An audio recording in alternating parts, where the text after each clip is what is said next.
Turn them up. I can't hear. I can't hear in this. I can't hear right here. What's up? What's up with you? It's been a while. It has been a while. I'm going to be honest. This is going to be a weird podcast for you because I've had a pretty angry week. You've had an angry week? Yeah, I've been angry all week, and I think I'm rolling into this one pretty angry as well.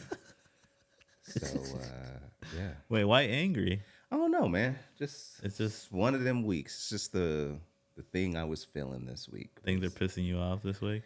I mean, things piss me off most weeks, and I normally just let it go. But like this week though, Yeah. everything was on my fucking nerves this week, Really? and so you know, your teeny bopper takes. Why are they my teeny bopper takes? That's what I want to know. Well, just because of the age difference. That's all. Oh my god. Right. So that's all. I like to think that I have good takes. I mean, sure. I mean, I admit that I have the old ones. Yeah, that's true. So I'm a curmudgeon. You're the older demo, I am. and I'm the I younger don't know demo what the rep. fuck that means. I'm not even 40 yet. Jesus fucking Christ. Goddamn kids have no respect. You better catch that OOD. So, goddamn. Yeah, no, I've had a hell of a week. Okay. You know, was thinking about a lot of stuff. Yeah. Thinking about what's going on in the world. Yeah. Trying to find the best thing I heard this week. Yeah. Which was actually a little bit more difficult than I was wanting it to be. Was it really? I think mainly because I was trying to find new stuff, and I don't like new music, and I was just like, all right, I need to get back into my bag. Okay. I've been keeping away from new stuff recently. It's a good idea. It's a good idea. Like, I was like, oh, Game dropped, I think, an album. Huh? Like, it came out as The Game, but there's like other people on it, and I listened to the okay. first song, and I was like, all right, I'm out on this. You're like, nah. Yeah. I'm good. Then, I'm good. K-Tronada dropped. K-Tronada dropped. And I did listen to that a little bit. Yeah, and I was like, I'm not in the mood for this. Next. This wasn't the vibe for you right now. No, it was not. I get you. You know what I get mean? you. And I was like, next. And last week I was visiting some friends, and we went to a really great restaurant. And the playlist was fucking flames, which inspired that playlist that you were listening to when I was it was That was some behind the scenes fire right there. So we're gonna lean right into the best thing I heard this week. Yes. That calmed me down from my week of anger and fire. That's good. That's good. You know, background as to what was going on. To kind of, score your week. You know what scored your week? Because I mean, like, what scored my week? It was a lot of fucking like DMX, and I was angry. You know, but then you got to know how to soothe the beasts, and so I created a playlist that was like very, very subdued actual R&B, not that shit they're calling R&B these days, but it was actual R&B.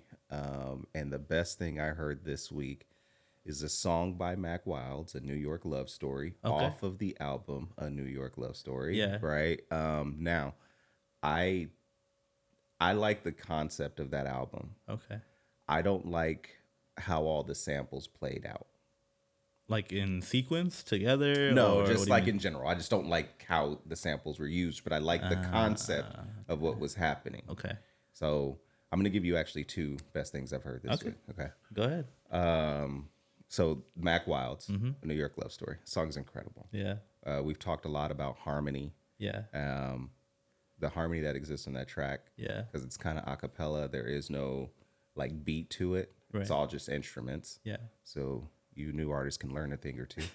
All right. And it's a really good song. It's a passionate song. Yeah. And you can tell he believes in it. Right. And so that is one of the best things I heard this week. The other one is a Don Toliver track with off his album that's coming out. Yeah.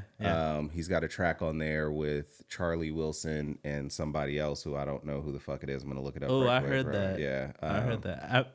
Reading the names, I would have been like, "How's this gonna work?" Yeah. But then I heard it. I was like, "Oh, this is pretty fire." Yeah, it's kind of how I felt as well, and I was like, I was like, Don Toliver. Cynthia really likes Don Toliver. Let me see what this is about. Don Toliver is cool. Shout out Don Toliver. I like Don Toliver. Yeah, and I was like, all right, let me see what this is about. Let me listen to this.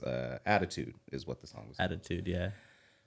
Now, what do I like about this song? Yeah. Okay, because it's definitely not whatever the other dude who was rapping on it, Cash something. Oh, Cash Cobain. Sure. Yeah. So it's, I think that's what it is. I don't know. No, I'm not. That wasn't at you. That was at him. For that name. Shout out Grippy with J. Cole. Oh my god. Oh my god. I love J. Cole, and so it hurts my heart to see what's happened to him post beef. Him and Drake just go away for a little bit. You know, J. Cole will stay on the beach until you're ready to play some basketball, and then like inspire yourself for an album. There you go. But this Attitude track, the thing I loved about it was how they used the sample of Pharrell's voice. Okay. It was incredibly well done. Yeah. I think we'll talk later in later cast about the sample inception that's happening and how not well done sampling samples is going on right now. This was something where they took an element of the song from Pharrell. I'm not going to remember the track that they took right now. Yeah. But it was incredibly well done. Mm-hmm. And I was on an hour flight from Sacramento to LA. Yeah. I listened to it for the whole hour. I just had it on repeat the whole hour. Right. Nice. So, and then that Mack Wilds track and that whole playlist was able for me to just be like, let my shoulders down. Right. You know, and just be like, okay, I feel a little better. That's important. You got to be able to have that moment. Cause you will catch yourself. You're like, I was tight. I was super tense. Yeah. Super tense. And I was like, I'm not feeling it. And you're like, I'm not feeling good at all. Not feeling good at all. I was like, man, what am I going through right now? Why am I so angry? Yeah. Right? Is Wayne Brady going to have to smack a bitch? Like, that's where I was at, right? And, but I feel better now. Yeah. So. That's good. But if you feel some residual heat coming from over here, all right, it's not directed at you. Nah. It's just the world. The world has made me angry.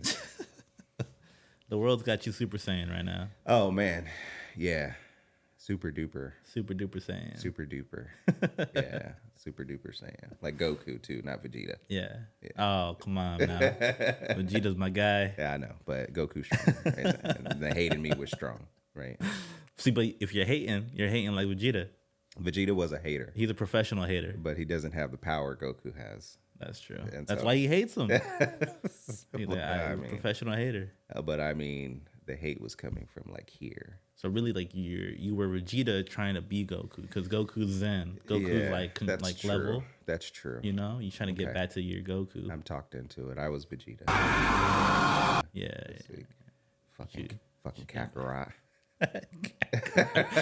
Whenever he said that, it just sounded like a slur. I don't know. You know what I mean? Like when he said it was like, whoa. You just call him a nigga? And you know this as well as I do, Kakarot. What the fuck is happening right now? I don't like how that sounded in my heart. That came from the pit of your soul. Yeah. Ooh. Kakarot. Yeah. Oh. Like, oh my God. Oh my gosh. Jesus. Is Vegeta racist? I think he is racist. Cause if we're gonna go down calling people monkeys and stuff, that's crazy. That's crazy. I'm just saying. That's crazy. Is Vegeta racist? That's a topic for a different day. That's a different cast. We're gonna do a segment called "Is it racist?" Cast showing how all the black depictions in anime are hella racist. Oh yeah. Anyway. Okay. The best thing I heard this week was Mack Wilds, A New York Love Story. Yeah. Check that out. Attitude by Don Toliver. Yeah. Check both of those tracks out. And then give a run to A New York Love Story. Yeah. Let me know what you think. I think that's and we'll put it in the show notes. You've referenced that before to me as like a good example of harmony. Right. So he's got two songs on there that he did really well. I think it's called Don't Turn Me Down is one track. Mm-hmm. And then The New York Love Story. Those two tracks on that album are probably top 10 R&B songs for me. Off of one album. That's crazy. And it's just based off of the production. It's based off of the I love when the singers are singing with a lot of passion. On the "Don't Turn Me Down" track, he's just falsetto the whole Yeah. time. And in this one, "A New York Love Story," he's got showing a lot more range in his voice. Right. And so those two tracks, I'm just like, man, like they give me goosebumps. Like Right. that's how I feel those songs, because they're just really good orchestral arrangements and everything. Like, Yeah. I recommend everybody to just headphones on Yeah. and close your eyes so that your senses are mainly on hearing, Yeah. because you will be taken on a journey with those two tracks from my perspective. And then shout out Don Toliver and whoever produced the Attitude track. Very well done sample. Right. And kids, if you're going to sample, either listen to music before the 80s so you can get some fresh inspiration, right, or figure out how to do something creative with songs that are from the 90s, right, and the 2000s and stuff, right, like that, because I know that's old for you guys now. But understand that 90s, 2000s, 2010s music was sampled. So right, you are sampling a sample, and it doesn't sound good if you don't do that right. Right. Because then it just sounds like just a hodgepodge of noise, which is what most music sounds to me like these days. So actually, you know what? Keep doing what the fuck you guys are doing, I guess. You went like full circle, then reversed the whole circle. I did. You know what? It's like I said, I hate the world right now. Music sucks. So, you know. All right. Best thing that I heard this week? Yes. For me. All right. I think I had much more of I actually had a hectic week. All right. But not so much anger put out from me, you know. I was more so just trying to keep it cool. Okay. But I had a wider range of music I was trying to listen to. All right. Again, I didn't listen to a whole lot of new music. K-Tronada came out, like you said.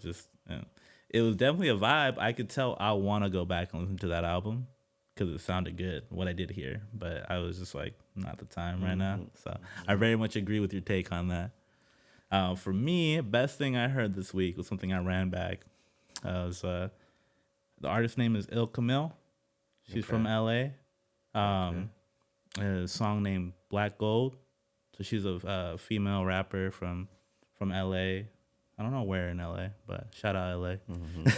But it's not like we're both wearing LA hats. I know. We're not from LA or nothing. If you didn't know, you didn't know, you know which way this podcast leans. They not like us. They not like us. They not like us. But that song Black Gold, probably the best thing I heard this week. Ran it back. It's been a favorite song of mine of hers for a long time, but just it's one of those songs I came back to. You know, you come back, you re-listen to a playlist, right? And you're like, oh, I haven't listened to this playlist in a while. And then everything's just hitting. You're like, man, I was on one when I made this playlist. It was crazy. Try doing that and put it in shuffle and then let it hit. And you're like, God damn, this playlist is fire. Yeah. Even on shuffle, this playlist is fire. No, that's how you know. Yeah, that's how you know the making of a good playlist. Yeah. Is it goes in sequence and shuffle. Oh, man. It's hitting. Doesn't matter. Yeah. Yeah. So I had that kind of like happen to me with the playlist I was playing. That song came on. That was the intro to that playlist. Okay. And I was like, I gotta run this back, and I just found myself going back to it because it just felt, it's just like the perfect intro to an album. It's you know, I love a hard, good intro to an album. Set the tone and then keep it going from there. Okay. It can be like a double-edged sword for artists, right? Because you can start strong and then taper off, or you can start okay and then get stronger, but then it's like you can lose interest or something. Yeah. So shout out to her. It was just, I love that song so much. It's like the perfect way for me. I feel like it's the perfect way for me to wake up, just like get going. That's how I feel hearing that song. I love that song so much. All right. Shout out to her. If you haven't checked her out, you should check her out. I don't think she's put out any new music since like 2020, I want to say 2019 maybe. So yeah, I'm waiting. And for kids, that's a long ass time ago. Fucking little shit. Come on, that's 4 years now. Come on. I know, a whole high school career. There you go. Yeah, people graduated. Oh my god. we'll put these in the show notes so everybody can go back and check them out. It'll be in the description below. Yes, definitely. But yeah, no, I actually went and there was an album you had suggested in a previous cast. Yeah. Eddie Zuko. Yeah. Yeah. I actually did go back and listen to that album. And it's not bad. Yeah. Believe it or not. I said it was fine, right? It was good. It wasn't for my demographic. Oh yeah, it's Lance Young. It has a very Pac Sun feel where I'm like, I shouldn't be here, but this is good. I shouldn't be here. Yeah, but I shouldn't cool. be in here. Like it. But there's some nice stuff in here. Yeah. But I'm not going in there because it's not for me. Right. But the music was good. There were a couple of tracks in there. I was like, oh, okay, this was really good. Yeah. We'll have a conversation later about how music is put into genres because that album was labeled, at least in Apple Music, as a reggae album. Completely disagree. It had a couple of reggae style songs. Right. And we'll get in the history of Caribbean and reggaeton music and how that intertwines. Yeah. But yeah, I thought it was good. So keep suggesting it because you never know with me. Gotta win. I gotta win. 9 out of 10 times I'm not gonna like it, but that 10th time. That 10th time, you might get me. You might like it. You might get me. So okay, I'll check her out. Yeah, I think you'll like her. All right. I liken her to a Rhapsody type of rapping. It was also a good album too. Very, very skillful. Shout out to Rhapsody. We love Rhapsody over here. That was a good album. And that album was amazing. Go check it out if you haven't. Run it up. Album. She deserves all the success. Oh man, she's amazing. Oh, what a great segue into what we're going to talk about there today. You go. All right. There you go. So I was thinking about this. Yeah. All week during my hateful week. Right. My Vegeta week. Okay. And I started thinking that these new aged artists, these today artists, don't do music for music. Okay. Okay.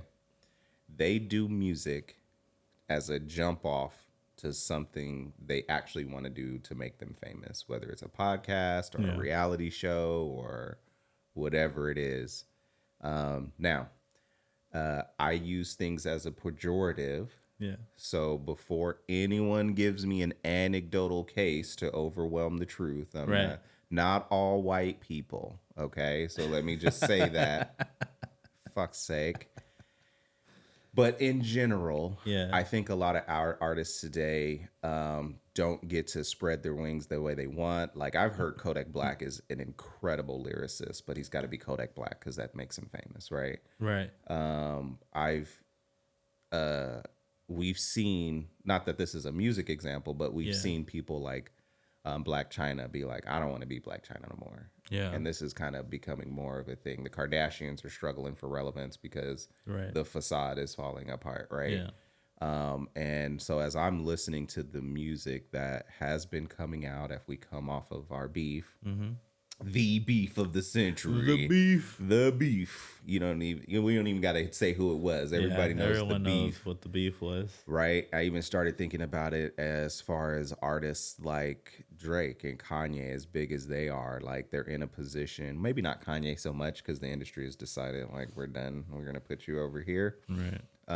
But Drake definitely strikes me as another one that I would say. Meek Mill. Yeah. Like I've got a list of artists that I was thinking about where I'm like looking at them outside of the music they make. And I'm just like, I don't think you want to do this anymore. I don't think you want to be a puppet. Right. And I think that what is prevailing now is the industry, I feel like is going to be set on a course correct at some time in the near future.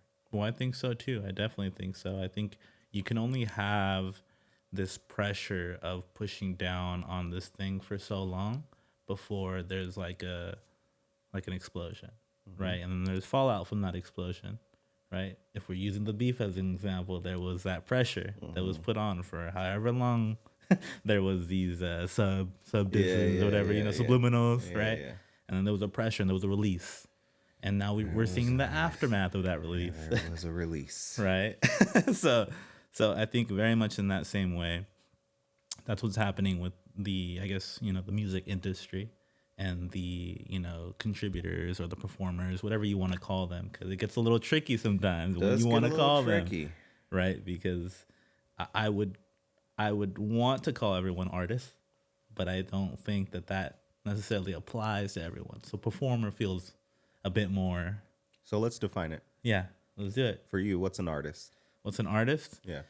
Well, I think they have to be making some kind of art that they would be making regardless of money, right? You make it for the love of that thing, Okay. right? So, in making art, you have your, what is it? You have your paintbrushes, you have whatever it is that you use, right? I have my music, my lyrics, my this, my that, right? If you like making videos, whatever it is they like doing, right? You have your media, right? Okay. You have your thing, your way of making it, and you would be making it whether you're making money off of it or not. Okay.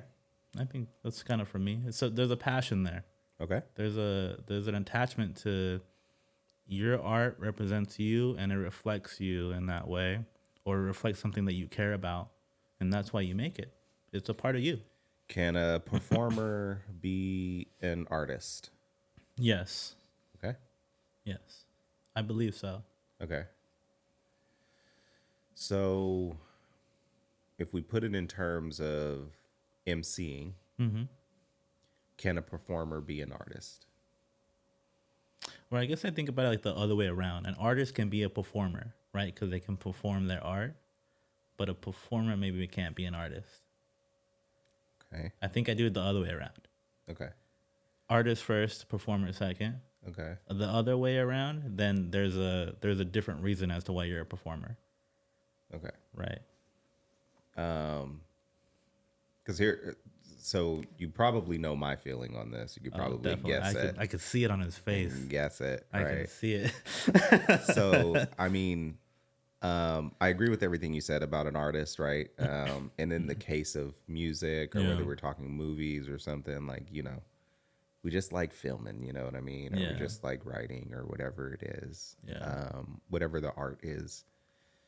And I think just for music, in terms of music, it's different when you're an actor, right? Yeah. Obviously, someone else is writing the script, or maybe you write it, or Yeah. help write, whatever. But we don't expect actors to write the scripts that they perform. We Yeah. expect for them to be able to bring that script to life, Right. right? But in music, it's different to me, because if you didn't write it, saying it is harder to believe for me personally. Okay. Okay. So not that people who don't write their raps aren't good rappers, and don't perform very well. Drake. So you know what I mean? Not that they're not good rappers. Yeah. It's that the art is lost because you're outwardly doing what someone else is projecting, even if it's for you, right? So Okay. let's take Cardi B, because that's one that I don't think would be a shot, right? I think we all agree, we Yeah. all know that Cardi B is likely not writing 99% of the rap music she makes. I don't even think it's likely. I think it's known that There we she's go. not All right. writing. I was just trying to be fair. Yeah. So if she's not writing it and someone's like, all right, they're in the booth and they give her the script and then she starts rapping it and then they hit the pause and they're like, all right, Cardi, I need you to do it like this. And then she goes in there and then they're like, we got a hit. I don't know if that's art. Okay. For the songwriter, that might be some art. For the producer, it's definitely, right? Right. For what back in my day, the DJ, right? Yeah. For the DJ and the producer, the person that's making and arranging the music and stuff like that, that feels artistic. That feels creative, right? For the songwriter, that's obviously creative, even if the lyrics are a bit reductive and dumbed down and stuff like that. It's still a creation. Whether or not I like it or not is a different conversation. Okay. But it's still creation. But Cardi in the booth performing that, Yeah. doesn't feel like art to me. It feels like pretty soon we're going to be able to get robots to do this. Okay. And there's a difference there. Yeah. And that gets me like, Cardi B is actually a good example too, because I'm not sure Cardi B wants to be a music artist or a performer anymore. Yeah. Right? Like she's been doing this, I'm not releasing my album, right? Like y'all bitches gonna be acting like this and fuck you. I'm not releasing the album. And it's probably because it's highly anticipated. And I don't think we're gonna be feeling Cardi B's second album the way Cardi B's first album was felt. No. And I think so much time has gone by to where it's like the anticipation has only grown and made it even harder for her to want to put it out, I guess, to meet the expectations, right? You can't have a sophomore slump anymore. No, first of all, you're not a sophomore. You're a super senior. Yes, super duper. Super duper senior, right? So, okay. I'm actually glad you said that, because earlier we were having a conversation about how to equate like actual record sales. So back when you used to have to get someone to hand you between $10 and $13 for this piece of music you put out, right? Yeah. If you were someone like a Sexy Red, it's not that you couldn't get an album put out. Maybe, I think she's from St. Louis. Yeah, St. Louis, yeah. So maybe in St. Louis, you can get some people to put your disc out in their store, right, locally. Yeah. But if a record label got behind you and the record, back when you used to sell actual disc or records, only did 28,000, to Jermaine Dupri's point, right? Like the record label would be like, no, thank you. Yeah. We're not doing. You will not be a sophomore slump, right? You are just going to be a freshman, and that is all we're going to hear of Sexy Red. Yeah. But today, right, Sexy Red is probably going to be able to release a lot of albums if she wants to. If she wants to do that. And I'm not hating on her. She should release as much music as she wants to release, and the people who like Sexy Red should like Sexy Red as much as they do. But I don't know that Sexy Red is going to want to continue to do that after she's made a certain amount of fame and notoriety. Putting out an album that doesn't sell well feels like a loss, right? In the grand scheme of her persona being out there. Yeah. Right? Because she's actually being gathered into a group of big titty, big ass having women out here twerking, talking about similar things that men are talking about. So I don't care about the content necessarily, but I don't think we want to hear it from men or women anymore. Yeah. So I think that we're at a point now where all the way on up to Drake. Yeah. These motherfuckers don't want to do music like this no more. Right? Like Drake don't want to be Target no more. Shout out Yasin Bey, right? You know what I mean? Yeah. Meek Mill don't want to be bunny hopping at Rick Rubin's house no more. You know what I'm saying? Like I just don't think they want to do it, and that's because the music has been degraded, perverted is the word that I use so much that I think a lot of black people are even like, I'm kind of tired of this ratchet shit. The ratchet shit has a time and a place. I don't think I want ratchet shit for a steady diet. I don't think it can exist as a steady diet. I think it exists in spurts or like in spots. But kind of to the point you were making before, I would think Sexy Red's experience is a little bit different than like established artists' experience like Drake and Meek Mill, like you're saying, where these guys are tired of upkeeping this image or upkeeping this character that they've created. And I don't want to put out music. I don't want to keep doing this thing, as opposed to a Sexy Red that's just getting started out.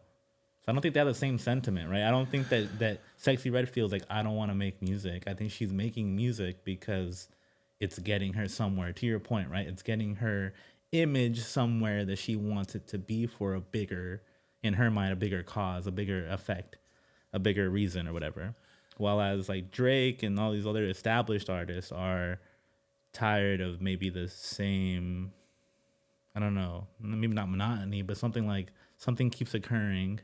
They're having to upkeep this thing, this image, this character, like I said, that they don't want to anymore. They want to branch out into something different, or they just don't want to be in the confines of the music industry anymore. So, I suppose you're right. I mean, there's nuance there, right? I don't think I can't speak for Sexy Red. I don't know this woman. I don't know any of these people, right? But I'll say that at least from the music that's being released now, whether it's for her, whether it's for anyone else, Yeah. it doesn't feel like she got into the music industry for music. Felt like she got into the music industry for fame, Yeah. right? We can go on that. Let's go on that. Let's go on that as the assumption. Okay. Let's just do Okay. it. So if that's the case, right, I'm gonna make a similar argument about Drake. Okay. The difference is, I think Drake had a little bit more talent. Not a little bit. Drake has more talent than Sexy Red, Yeah. right? So I'll be fair to him. And for me, had he stayed in a certain lane, I probably would be like, oh yeah, I really enjoy his music. And when I'm moody and emotional, I turn on Drake, right? When you want to be sitting there like take care with exactly. the chalice. Yeah, you know what I mean. I'm in my feelings right now. Somebody put on Drake, right? Like that's, and he probably could have been that, and he would have been, Yeah. he would have been the same star he is now, I think. Right. But I don't think he got into music for love of music, Right.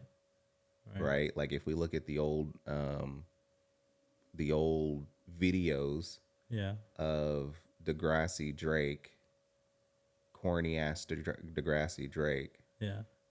like I don't see him looking like, you know what, music is my passion.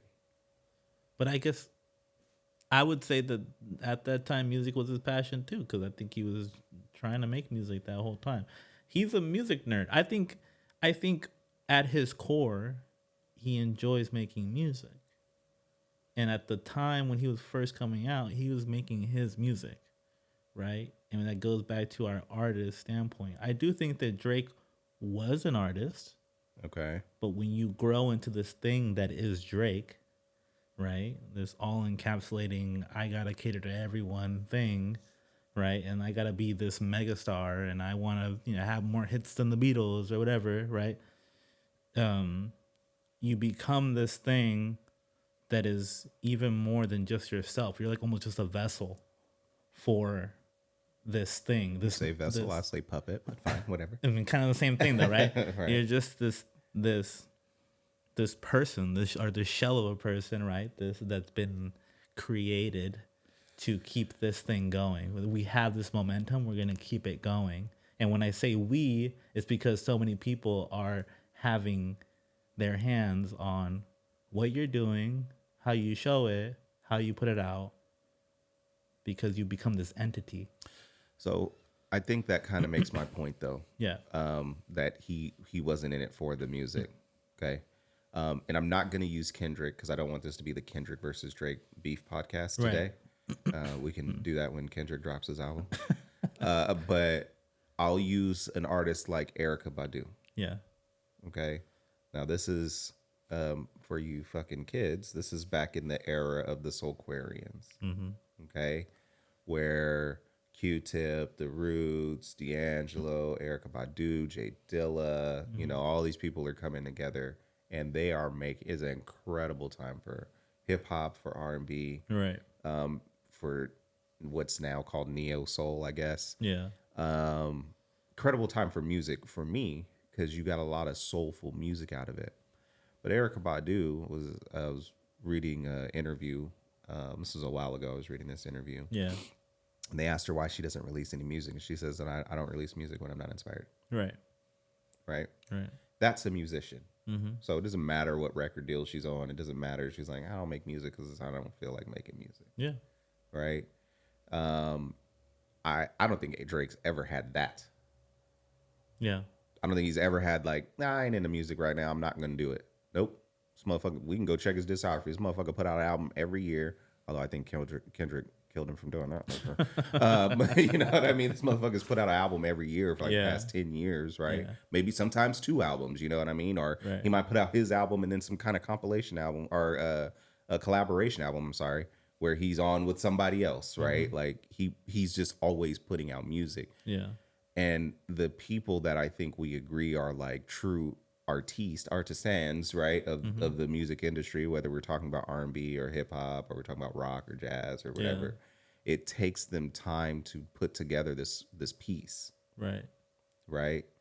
I mean, so Kendrick, they say he's in a cave all the time because he's not releasing music all the time, but it takes time to put together a Pulitzer Prize winning piece. And I don't think Drake's ever had that in him. Right. Like, and that's what makes me say, I don't know that he was ever in this for music. He might have been good at it. Right. And he was just like, oh, okay, I could sing a little bit and people can write my rhymes and then I could rap and then I could, date Rihanna and then I could I could get bitches. Right. Like, wait, money? What the fuck? Like, and this is easy for me. I'll do this. Yeah. That's how that came across for me for Drake. Okay. Right? Like, it wasn't like this was something where he was like, I was born to do this. And I know his dad, and he comes from a musical family, so I'm not going to like disrespect him. Yeah. Comes from a musical family, but that wasn't the family he grew up with. So let's, you know what I mean? Like, let's not act like he was the heir apparent, you know? Right. Dennis was out here just, putting them in and dipping out, right? And so Drake grows up without his dad a little bit. And he's got the talent now and the access and the resources to be able to come something or be introduced to people and take advantage of those opportunities he got and become what he is. But even if we look at, like I said, someone like Meek Mill or, to me, French Montana, these are all artists that I think are very mediocre anyway. So I'm not saying like Meek Mill's at the top of his game or at the top of the rap game, right? Right. Drake bodied him with a couple songs like, hey, go sit down, right? Yeah. Because that's where he was. I don't think Meek Mill wants to do things the way he at least was doing them. Yeah. He might be doing them different now. Right. And I know he dropped the Rick Ross joint. Yeah. And I guess he had something else. Did he have something else? I think so. Okay. So no one cared, right? So you know what I mean? Well, but that's what happens when you go fully independent, right? That's what happens when you go fully independent now. Had Meek Mill been making the music that he wanted to make from the jump, then maybe he wouldn't have this problem. Right. But I think you're describing the experience of a lot of artists that get into the music industry because it is an industry. Sure. Right? And it is a business. Yes. And so once you start selling your music, all these people have your opinions about your music. Yes. Right? Because you sign a deal. And again, I guess the question I have for you, and using the example of Drake, and we're not going to stay on Drake forever because this isn't a Drake podcast, but are you, I guess, to wrap it all, like to put it all together, are you saying that like a true artist wouldn't put themselves in a position the way Drake has where he's at now? They wouldn't sign a deal like the one he signed to be in that position. No, I wouldn't say that they wouldn't sign a deal. It's hard for me to say anything about the deals because I don't know what the details of the right. Like we know it's a 10-year, $450 million deal. I don't know if that is you got to make 20 albums in that 10 years. Yeah, I don't know what the details or what the crux of that is. We know typically with a record deal you have to make so many albums, right, in the deal. Yeah. Otherwise, whatever music you release, is part of that deal. Right. Right. So, but you could take 15 years under that deal. You could take 5 years under that deal. You could be like Kendrick and come out and be like 12 years under your original deal. And that ends up being 5 albums, or you could be like Drake and have a 10-year deal and that ends up being 20 albums, right? Like I don't know what that means. I just to wrap up what I was saying about, I use Drake as an example, but just like you said, a lot of artists, it's not about like who's signing you and how many albums you got to put out. It's about what you put out. Right. Right. So if Drake only gave us 8 albums so far out of his career, right? Yeah. And they were all bangers, right? We'd be like, man, we want more music from Drake. Right. We have too much music from Drake. Right? And so, even if he drops again, like I think even Drake fans, not the Stans and Glazers out there, right? But Drake fans, I even think, are getting to the point where like, all right, Drake, could you go away for a little bit? Like, I'm kind of, you know, because you're gonna put out an album and they're gonna be like, yeah, this was really good. I enjoyed this because I like Drake. But I don't think anybody's going back to Her Loss right now. Like, I don't think that's streaming super high right now, right? I don't know. Yeah, I don't know either. Yeah, I'm just saying what I feel, right? Based off of what I'm consuming. Yeah, right. And so, if artists are out here signing deals, and then that makes them feel like in order to get notoriety, right, they have to make what the record label says they're going to make. Yeah. Then I don't know that you really cared about music more than you cared about money. Right. Right. But I think if we're talking about artists, once they sign that deal, the control isn't there anymore. So as an artist, you have the control up until you sign that deal, or unless that deal is only a distribution deal, or right, like if you're maintaining creative control, that's the way you can ensure that you can put something out that you want to put out. Right. If not, again, you can sign a deal like Drake where it's gonna be okay. Well, I had to put out 10 albums or whatever. I don't know. Whatever it is, right? Or an album a year, and then you're now creating this box where like you're gonna have to put something out every October, right?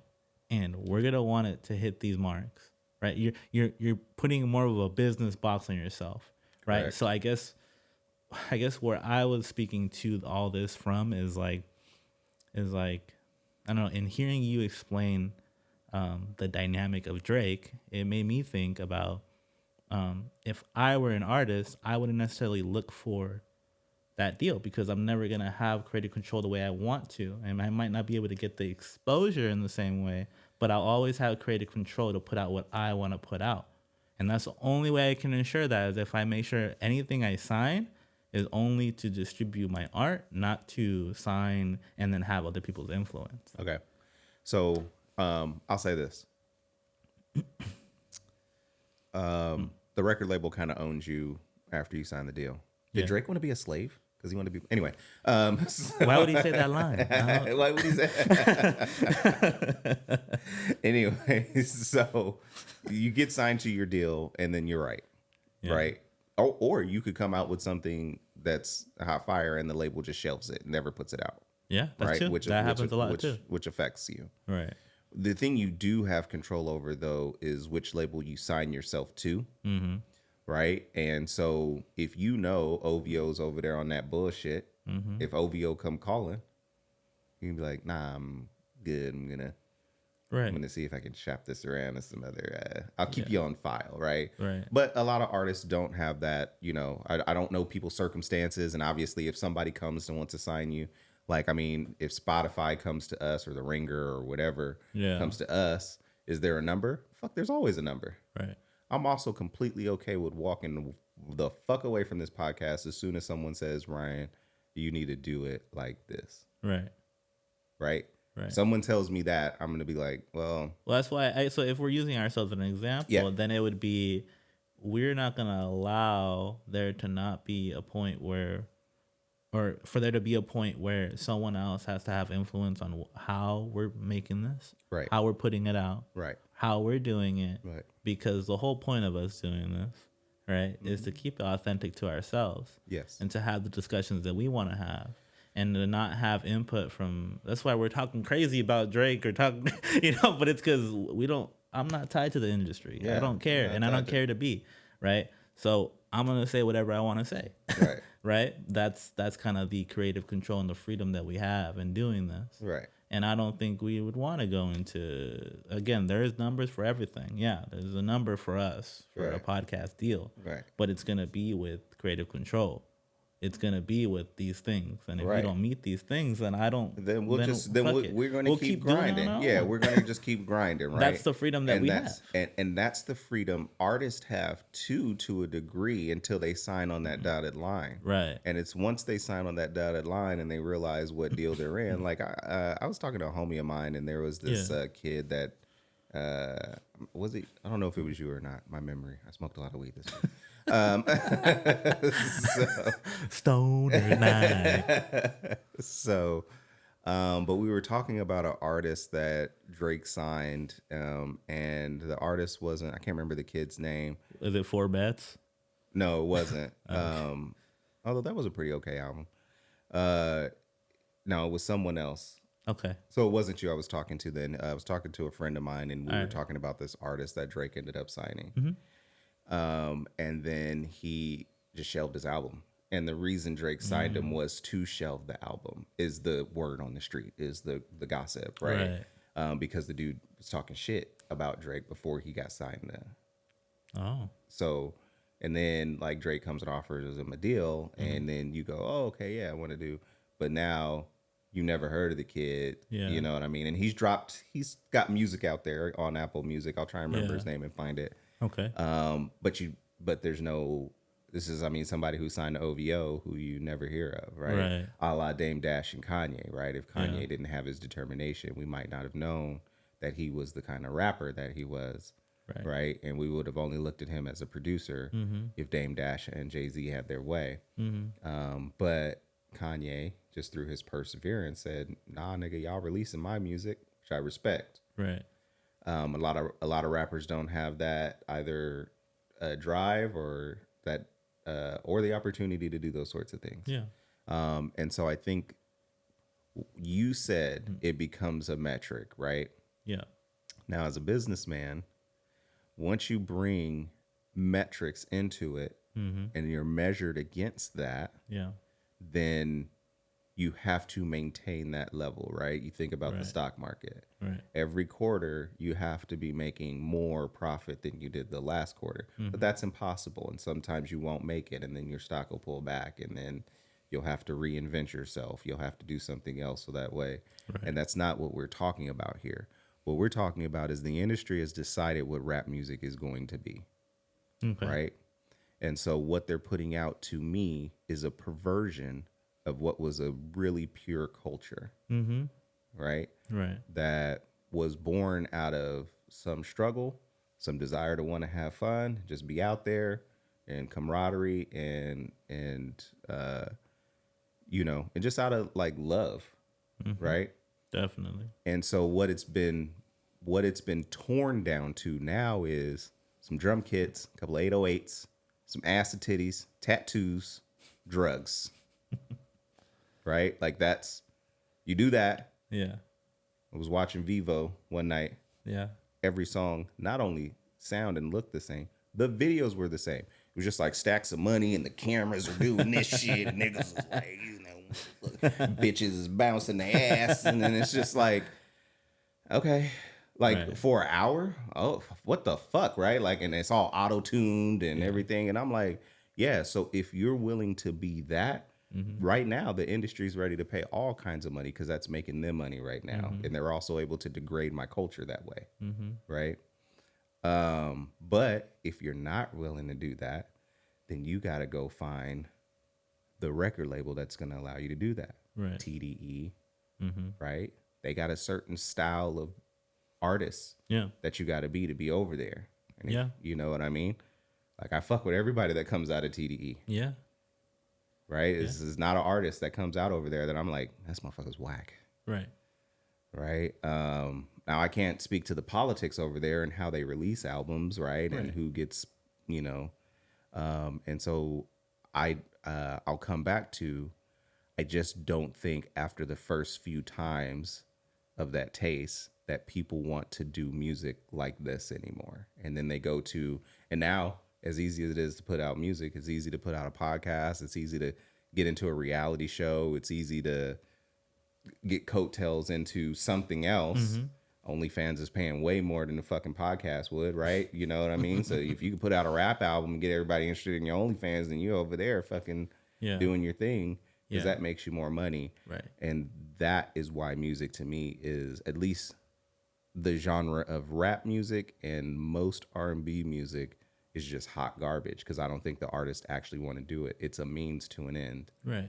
And that's a bad way for music to be, in my opinion. Well, definitely. I mean, I think, the experience now as a consumer is that you have to sift through a lot to get to what you want to get to, right? To get to the quality, to get to the artist, right? You have to sift through the performers to get to the artist, right? And that becomes more and more, there's more distance in between finding those.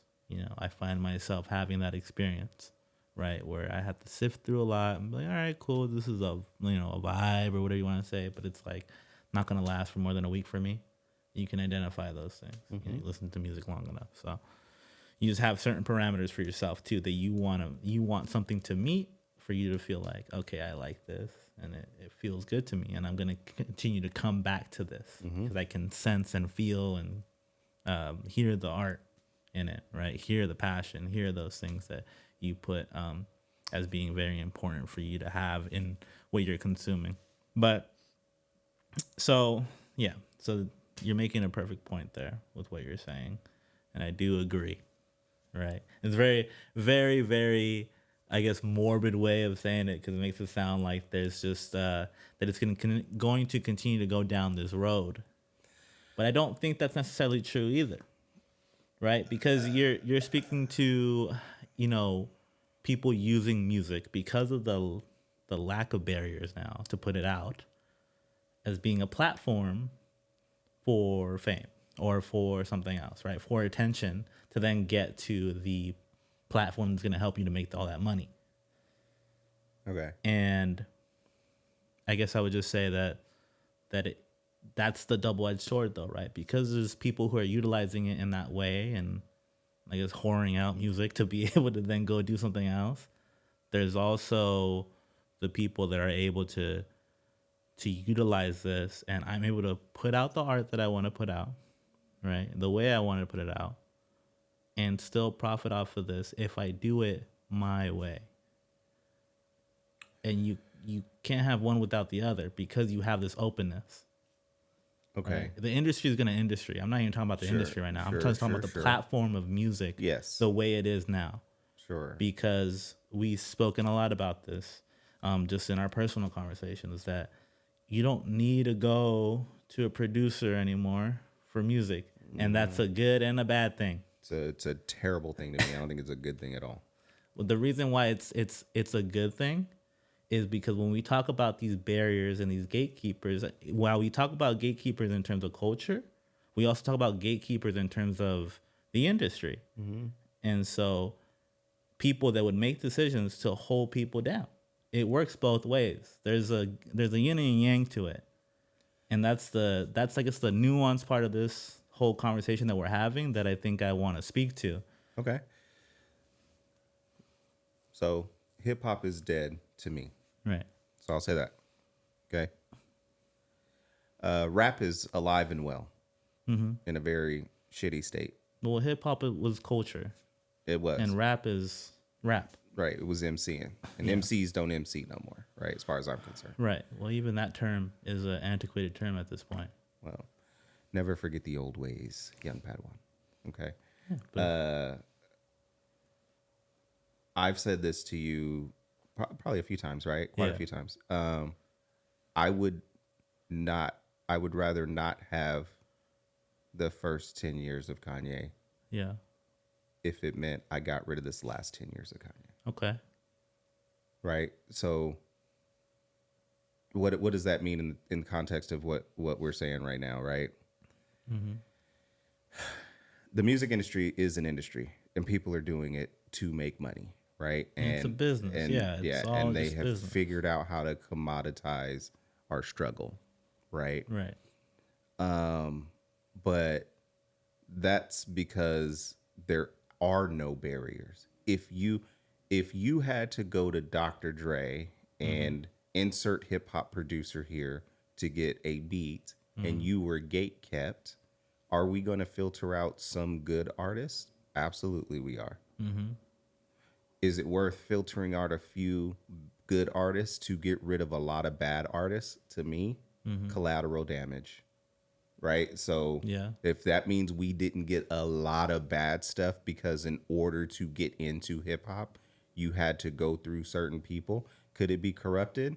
Absolutely. Shout out Diddy. Motherfucker It got a graveyard, right? Definitely would be. It can be corrupted. Right. Absolutely. I'm not out here saying that it would be a perfect system. But what we have now, right? And it's not just rap music, pop music sucks too. Like it's all not good. Yeah. All around not good. And you have like 5 people at the top who make a shit ton of money doing music, and everybody else is out here touring, doing fucking 90 shows, trying to get paid doing music, right? But if you gatekeep, right, and there's a criteria you have to meet, then the artist will have to meet the criteria. Right. Letting everyone in, if everybody's good, nobody's good. That's where we are right now. So being able to make a beat on your phone or being able to go put a drum kit on right now, that's not good for music. Giving it that much access means that no music is good. Yeah. Right? And then you have the cream rising to the top, which shows that we should have gate kept, because only a select few are getting high enough to where they mean something to music. Everybody else is just getting washed away. Right. We ain't gonna even be talking about a lot of these people, me and you, if this thing lasts, not if, when this thing lasts for however long, 5, 10, 15 years, we ain't gonna be talking about no fucking Sexy Red in 10 years, right? We gonna be like, remember that bitch Sexy Red, right? Like that's what we gonna be saying, right? Yeah. But we'll still be talking about Drake, much to our chagrin, probably for some drama, not for the music, right? If we're talking about Drake in 15 years, We that's gonna gonna be crazy. that nigga's on a fucking 10-year deal. He's like 2 years into a 10-year deal. We're gonna be talking about Drake in 10 years. That's wild. Okay, right? Kendrick gonna be retired. Kendrick gonna be Drake gonna still be out here talking. Oh my god. I know with my highline bling. He's gonna be out here doing that dumb shit for the next 8 years. Oh my god. Right? And to me, that just means we needed to filter out a lot more people. There needed to be a lot more barriers to getting music out than there are right now. Yeah. But we're talking about different kinds or different types of filters, different types of gatekeepers. Because we're not, again, there's a cultural gatekeeping. Yep. Right? There's a artistry gatekeeping. Yep. Right? That's a quality that what we're talking about. If this would have gone through a producer, yes, this single would have been fucking mastered before it came out. Instead of it just, the single thing that I hate the most is when every fucking single and every song that I hear is like, it was popping off, and I'm like, this shit doesn't sound that good. It sounds bad. It was not mastered. It'll be mastered for the album, and then it's still really not mastered, right? So that happens a lot, you know. And again, when you listen to music, I think the way that we do, you can hear it. You can hear the difference, right? And then there's the gatekeepers of the industry, right? Yes. And sometimes those things are combined, and sometimes they're not, right? Yes. And I guess we just sit on different sides of the fence about what is the collateral damage. You saying that the collateral damage is if we gatekept this thing, yes, we would miss out on some good artists, but we would also miss out on a lot of bad artists, and they wouldn't have the platform that they have, right? But it works both ways. I feel like if we use hip hop as an example, and the freedom and the purity that you expressed, and what it had when it first was made, when it was first being put out, and when they were doing it because it was a reflection of their experience, right? And it was a reflection of this cultural thing. It had tact. It had that thing that was attached to an experience that you can only experience if you were of this culture. Right. Right? I feel like the only way you can get some of that still is to have that freedom and to let people allow themselves to express it in this way. I'm kind of jumping around here because I use hip hop as an example, but when I'm saying the freedom, that's in everybody. So I'm not saying that people shouldn't be free to make the music they want to make. I'm saying before it gets to me, it needs to be filtered out. You can make whatever the fuck you want to make. So if there's a lily white boy in his bedroom right now making dumbass trap beats and talking about he's from the hood and he live over in fucking Hollywood Hills and he ain't never seen a gun a day in his life, I don't give a fuck about that. Right. What needs to be gatekept is that shit being out for consumption. Right. Right? And that is not what is happening right now. Mm-hmm. What is not happening is someone is not, there is no guard at the door to say, no, no, thank you. Yeah. Right? The industry has basically opened the gates and just let everybody in. And then what they're doing is they said, everybody make music. And then they're like, I can make a star out of that one. I can make a star out of that one. And then they're picking. Yeah. And then they're picking. And then they're like, this is what's going to keep making me money. This is what's going to keep making me money. Right? Do you think that the industry still does that though? You know, think about it back in the 90s, right? There was a concerted effort and a planning to making a star or making a person a successful musician, artist in the eyes of the public, right? And that meant budgets. That meant what's the marketing we're going to put behind this person, behind this album. And there was a lot more time for those things to happen because, again, we weren't on social media, or, you know, you guys weren't on social media, right? So do you think that still happens in the same way? Because I don't think the industry is making stars. I think they're picking people that have followings already and being like, okay, we're gonna amplify, but we're not making you from the ground up. I completely disagree. I'm not going to. Someone didn't go to St. Louis and find Sexy Red and was like, I'm gonna make her a star, right?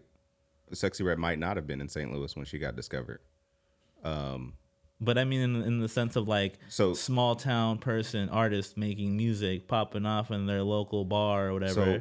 So before, right, Sexy Red would have needed to move to L. Okay, so let's talk about it then. Yeah. And I'm not gonna. I don't know the industry like that, right? So I'm not gonna be like, I'm an industry expert and this is how everything happens. I don't know. I'd have to do more research. This whole podcast, right? Right? It's just based off of speculation. We don't claim to be like music industry. We're not in the industry. How I feel. This is how you feel. How I feel. And speak on how you feel. All right, so how I feel and what we know way back in the 90s, right? 30 years ago. Yeah. Way back in the 80s and 90s, when you wanted to make it big in movies or music, you had to move to where? Hollywood. You had to move to Hollywood. You had to move to L.A. Yeah. So we might not have found out about Sexy Red because she wouldn't have had the capacity, the capability to move her ass to L.A. to get discovered. Yeah. Right? Okay. That was the first barrier. I have to go where the shit is happening. Right? So there was a natural barrier before social media that existed that I wish was still here. But I don't like that argument only because you saying someone had to go to LA, that sounds like such a white construct to me. That sounds like you got to go be in front of these white people to be discovered, and you don't need that shit no more. That's why I kind of like this idea of freedom. No, you don't need to, but the white people are still discovering you. Like we can have America's white. We exist in the white. I drive BMWs. Those were German. I banked at Chase. They financed slavery. I don't have control over the whiteness of this shit. I just exist in it. Right. Right. And in order to make it, white people said, come here and we'll give you money. And that natural barrier filtered out. Maybe it filtered out some really good artists we never got to hear. Right. Maybe it also filtered out a lot of bad artists who we never would have gotten exposure to as well. Yeah. Right? It also allowed us to naturally gatekeep the culture. Because if you were not from a spot, if somebody wasn't vouching for you, right, then you couldn't be a gangster rapper. If you wasn't out here in these streets, you couldn't be talking about these streets because the streets was going to come for you. Yeah. Right? Yeah. But when you put social media into it and it's about a following, then none of that shit matters anymore. Yeah. None of it matters, right? Because like you said, now they're like, oh shit, did you see this TikTok video of this bitch with her ass and titties out? And she's like on this little, Uncle Luke beat, you know what I mean? And shit, yeah, I think we can make her a star. Uncle Luke. You know what I'm saying? And then it's just like, okay, well, somebody DM her. Yeah. And then they like, hey, you want to come to wherever the fuck we are and we could talk about a record deal for you? Of course Sexy Red's going to do that shit. Yeah. Right? Yeah. But the barrier of her needing to travel, and this isn't like, look, we don't have to make this a thing. This isn't abortions. Everybody should be able to get an abortion, but everybody should not be able to make music. Like, that's what I'm saying. Right. That's what I'm saying, right? So, yes, she needed to have to travel I'm gonna stop shitting on Sexy Red. They needed to stop to have to travel because it was a natural barrier. In my opinion, this is my humble opinion. Right. Okay. Means nothing to nobody. Okay. So there was that. Okay. Yeah. Now, once you got here, Right. and you wanted to make some music, Okay. okay, yeah, somebody had to be willing to put their fucking name on the line for your ass to take this into the people who were able to distribute this shit out. Yeah. Right? Yeah. So social media has deaded that now. So now I don't need the middle person who actually is filtering out Right. what is going to be a good sound or not a good sound to the people who decide who distributes music and what have you, right? Right. Because social media has deaded that now. Now it's like, hey, check out this fucking thing, right? And it's so easy to access every single thing now, right? And I'm not going to be like an old man. No, I don't want the internet shut down. But I do want us to be more selective into who we allow into our spaces, right? Otherwise, reggaeton is going to end up with a Post Malone album. And then you guys are going to be like, what the fuck? And I'm going to be like, I'm not going to be like but I get what you're saying. You see what I'm saying? No, I mean, I get what and you're it's saying. not, but not like Post Malone can't sing in Spanish. That's not what I'm saying. I'm saying this motherfucker is going to be like in a sombrero and a fucking poncho doing a reggaeton album. Right. And then you're going to be like, what the fuck? Yeah. Right? Because when Post Malone came out, this nigga had braids. Yeah. Right? Yeah. And he's making White Iverson, which I hate that I like that song because I'm like, nigga, what? This motherfucker goes though, right? Like now I'm in a battle. Yeah. And I wish Post Malone had been gate kept. As much as I like. I mean, he kind of went country on me, which I appreciate. Ironically, it felt like he was gate kept in other places, and then pushed to this to get a foot in the door. Yeah. Right? Like, I feel like it was kind of like, we're not accepting you over here in the country, or whatever he was trying to do. Whatever he was trying to do. Whatever he was trying to do. And then he came over here, and because black people are so accepting, yes, they Justin Timberlaked him. The Justin Timberlake cosign, and then white people are like, oh, black people like you? Yes. Yeah. That's the process I want to stop right there.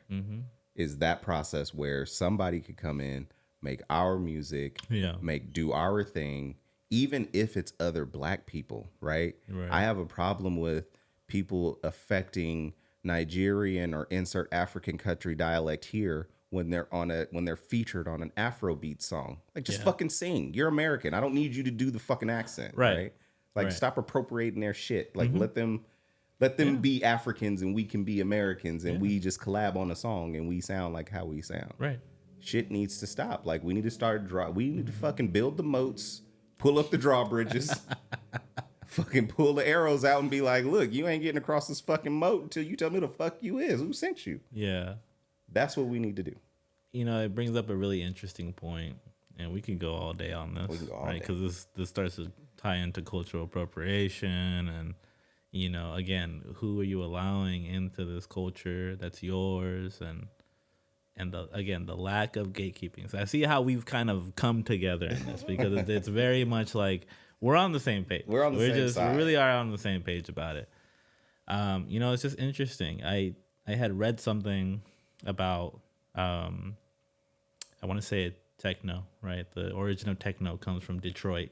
Came from three black guys, right? They made techno, and techno obviously had its time and place and resurgence, and it's very big. You know, it's part of the EDM kind of, you know, grouping of music, genre music, and it's very big in Europe, of course, right? And I think I wanted to say it was like Germany or something like that is like claiming that they like made it. They made it, or like they're very much like saying like this is like our thing that we really projected into the stratosphere. And so there's again, we're not gonna get all historical, but erasure of history and the reality and where things come from and the cultural impact and the ties it has to its origin is always very important. And, you know, what we constantly see is like making the thing and making it what it is, and being so involved in the art, and then other people who are looking at it as a way to, I guess, profit off of it or whatever, start to then have their hands in on the thing, on the pot or whatever, and say, we're gonna claim it, right? And that happens so often. It happens too often. I'll end it on this. I'll say this. Say it. So, when I was young, Yeah. right, it wasn't desirable for you to have these long nails and these big ass titties and these big asses, Right. right? White people wanted to be fair and skinny and, Yeah. you know, Yeah. right? And then Armenian, but a white woman, a non-black woman, or Latina, right? Like, so our women are built different, in a lot of cases, and then they come with the plastic surgery, and they put on the nails, Right. and then they put on the braids, and then now BBLs and all of this stuff is, and I'm like, okay, but black women been doing this. Right. Like I went to the nail salon with my mom and I saw the girls getting the long nails that curled, you know what I mean? And just like in Friday, like, Right. you know what I mean? Like I've seen that. I've been there. And so to watch people do the thing that was naturally yours, Yeah. it feels disrespectful because I'm like, this is just how we were living. You are affecting this Right. for the purposes of you making some money. This is not even you, Yeah. right? Post Malone, Drake, so on and so forth. It's like the difference between it being your interest as opposed to it being my life. Exactly. Right. And so what I'm saying, if I've said anything for the past hour, Yeah. right, is these people, when they finally look in the mirror and they're finally like having the, I don't want to do this anymore. Yeah. You know what? I will say this. My favorite person out there right now in the fame sphere is Angela White, aka Black China. Okay? And you know what? She said one day, I don't want to be fucking Black China no more. Right. She got all her plastic surgery removed and she's out there and she seems really happy now. Right? Right. And I respect the fuck out of that. And however she's making money right now is however she makes money right now and everything. And somebody could be like, well, she couldn't have been all famous if she wasn't Black China, but she was. Yeah. And she's not that no more. And I can respect someone going on a journey and saying, this is me. I can respect someone being a complete asshole and saying, this is me, fuck with me or don't.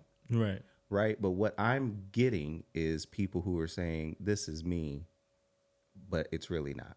Right. And that's what needs to be gatekept. Yeah. And that's why music sucks. So I will say this. Give me more Kendrick, give me less Drake, and the music industry will start to pendulum swing back to where there was authenticity. Because right now, there is no authenticity. And I'm out here listening to electronic because ain't nobody talking, right? Like that's how I do, because I'm just like, I don't want to listen to anybody. Yeah. Let me put on these beats. You know what I'm saying? Oh my God. That's how I get down. Yeah. I don't know if that's how you get down, but I do that shit all the time. I should have did it this week while I was angry. I don't want to listen to nobody. I'm just gonna put on my fucking beats. Oh my God. Oh man. As we talked about this over the course of however long it's been, like at the hour or whatever we've been talking about this, I just find myself more and more just like, there needs to be a detachment from the music industry because it's just riddled with people that have affected it in the way that we just described, in a way of looking at it as a business profitable and marketing it to people outside of the base, right? Which again, that's how you commercialize, that's how you expand. But when it comes to things like people's art and people's culture, it feels way different. It'll hit home for this will start to hit home for all the Latinos and all the Afro beats. I don't know what to call it. Like, I don't know what they like it to be called. I know what we call it. But for all the Afro beats out there, when Taylor Swift comes out with her In Mi Corazon album, you know what I'm saying? Then everybody will be like, oh shit, I see what he was saying. Well, and This ironically, don't feel good at all. But I like it. no. Yeah, exactly. Okay, you know, then you're gonna be like, ugh, or she starts, Yeah. you know what dad listens to. Yeah. Let motherfucking Kesha come out with that shit. You're gonna be like, what in the literal fuck am I listening to right now?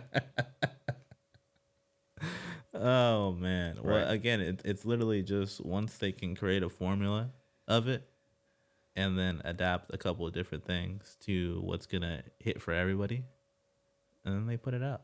It happens with everything. It shouldn't. Culture should be gatekept. But that's from the industry, and that's why I'm saying fuck the industry. I agree. Fuck the industry. Fuck the industry. Fuck the industry. That's what we'll call this episode. We'll stand on that. I'll stand on that. stand on that all day. Shit. They not like us. They not like us. All day. Yeah. No, I'll stand by on that. Yeah. I don't give a fuck about the industry. Also, if you haven't noticed, Yeah. I don't like Drake at all. I think he's a dog shit. So we'll get into. That's you not know, even a secret. That's not if even. you haven't, but We been knew that one. Ben knew that, right? And then, I'll say this. Yeah. It's the last thing I'll say Okay. is I appreciate authenticity. Right. I appreciate you making music that you want to make. Mm-hmm. And if anybody came to me and said, no, this is the music I want to make, I'd be like, all right, it's still trash, but, more power to you. Yeah. And I'm ranking music now, Mm-hmm. okay, just so you're aware, by garbage bags. The more garbage bags you get, the more I didn't like your album, right? So if I'm giving so that's the system. It's up to 5 garbage bags. We're not doing golden mics anymore Nah, or whatever. fuck that. Who the fuck's out here golden mic and nobody's doing that shit anymore, right? Right? So I'm gonna come next week. Yeah. I'm gonna give you an album. This album was 5 trash bags. And then Oh I'm my gonna give God. you one that was, So we're like, it's like golf. We want less. we want less trash Yeah. bags. Okay? This is only one trash This is bag. only one. You know what? This was half a trash bag. Wait, but what if you have like no trash bag? Like that's like a perfect Hey, album. You got to give me the criteria. Okay, yeah. So whatever's a perfect album for you is Yeah. like, there's gonna be parts of even albums you love that like you're like, I didn't really like that. So Little you bit. could give it like a fractional trash bag. I'm okay with that, right? I can give it a quarter trash You bag. can give it a quarter trash. And that's real. That's really good. That's like, that's excellent. oh, that's like, damn, this is Yeah, damn near ooh. 10 out of 10. Damn near no trash. Okay, that's that. Just think about when you put a new trash bag in the fucking thing, Yeah. and then you throw some paper towels in there. Right. That's it. There's no trash in there, Yeah, right? Like you're yeah. like, okay, I got a whole fucking trash bag, Yeah. right? That's a prime album right All right, there. all All right. right. But what we got a lot of, Yeah. like shit, I'm going through these hefties right now. Like, god damn. God damn. There's a lot of hefties out there. All right. I'm poisoning the earth with the amount of trash bags I'm giving out right now. All right. So, that being said, All right. I'm hoping this Don Toliver is about 1 trash bag is what I'm hoping. I feel like it might be like a couple trash bags for you. Might be a couple trash bags. Couple trash bags. It's not that Don Toliver is not great. I just, I don't know. I'm very hard. I'm very hard on the music. I'm very hard on the music. So, all right. I know. All right. So, new system in play. All right. If you want me to rate the album, That's going to be the grading scale. if you want me to rate the album, I'm rating it by trash bags. All right. Because I'm tired of going the other way. Tired Okay. of being like 1 mic. Nah, fuck that. No mics, nigga. Trash. Are you in? Are you ready for this ride? I'm in. I'm ready for this ride. All right. Yeah. Let's do it. We're on this journey. We're on this Odyssey. Oh. Ooh, you see what I did there? the name. 120 mil, making cash on it. Honey need a lamb with the ass on it. Don't show me that little booty, put some pants on it.